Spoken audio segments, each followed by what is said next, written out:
తెలంగాణే కాదు, not only భారతదేశం మొత్తం కూడా ఆర్టికల్ 19 ప్రకారం బ్రతికే జాగకు ఎవరికైనా ఉంటుంది. అదేవిధంగా వారికి ఇష్టమైనటువంటి వృత్తిని చేసుకునేటువంటి హక్కు కూడా ఉంటుంది.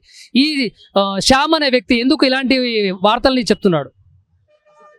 సో ఇవంతా కూడా ఒక ఎజెండా, అంటే ప్లాంట్ ప్రకారంగా జరుగుతున్నటువంటి ఎజెండాలో భాగంగా ఈ ఒక నినాదం అనేటువంటిది బయట తీసుకొచ్చాడనమాట. ఇదే అంటే వీళ్ళ బ్యాచ్ ఉంటుందన్నమాట మొత్తం. అంటే హిందువుల మధ్య చిచ్చు పెట్టాలనేటువంటిది విదేశీ కమ్యూనిస్ట్ భావజాలంతో ఉన్నటువంటి వాళ్ళు దళితుల మీద ఏదో దాడి జరిగిపోతుంది అనేటువంటి తప్పు ప్రచారం చేస్తూ ఆ ఒక విదేశీ ఫండింగ్కి పూర్తిగా వీళ్ళందరూ కూడా బానిసలుగా ఉండి భారతదేశంలో ఒక చిచ్చు పెట్టే ప్రయత్నం చేస్తుంటారు. అందులో భాగంగానే ఈ మార్వాడి గోబ్యాక్ అనే నినాదం వచ్చింది. కొన్ని సంవత్సరాల క్రితం మీరు చూస్తే కంచె ఐలయ్య ఇతను ఒక బుక్ రాశాడు, కోమట్లు సామాజిక స్మగ్లర్లోని. అంటే మొత్తము వైశ్య సమాజం ఏదైతే ఉందో ఆర్థిక దోపిడీదారులుగా చూపించాడు. ఆ బుక్ ఈ రోజు కూడా అవైలబుల్ ఉంది అంటే అది దౌర్భాగ్యం. యాక్చువల్లీ ఒక వర్గాన్ని ఆ రకంగా విద్వేషపూరితంగా రాయడం అనేటువంటిది చాలా తప్పు. దాన్ని యాక్చువల్లీ బ్యాన్ చేయాలి. సో అప్పుడు ఏమన్నారు, వైశ్య సమాజము ఆర్థిక దోపిడీ చేస్తున్నా అంటున్నారు.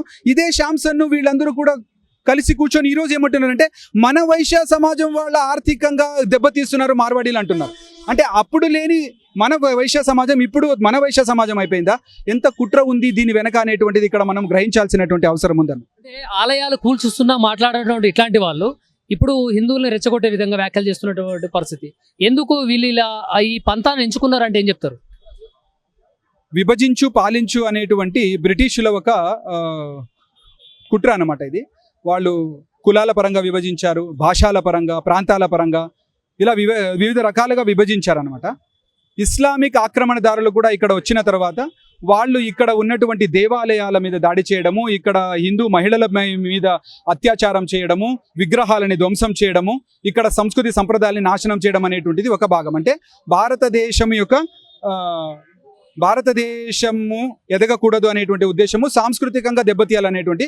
సో ఇస్లామిక్ శక్తుల ఒక కుట్రలో భాగం. అంటే వాళ్ళ ఒక ఫండింగ్ ఉండొచ్చు, లేదా వాళ్ళు అప్పుడు డైరెక్ట్గా ధర్మం మీద దాడి చేశారు. ఇప్పుడు డబ్బుల ఒక ఆశ చూపించి ఇండైరెక్ట్గా హిందువులలో ఉన్నటువంటి ఒక వర్గాన్ని తీసుకొచ్చి కమ్యూనిస్టు భావజాలం ఉన్నటువంటి వాళ్ళని ఉసిగొలిపి హిందువుల మీద చిచ్చు పెట్టేటువంటి ప్రయత్నం చేస్తున్నారు.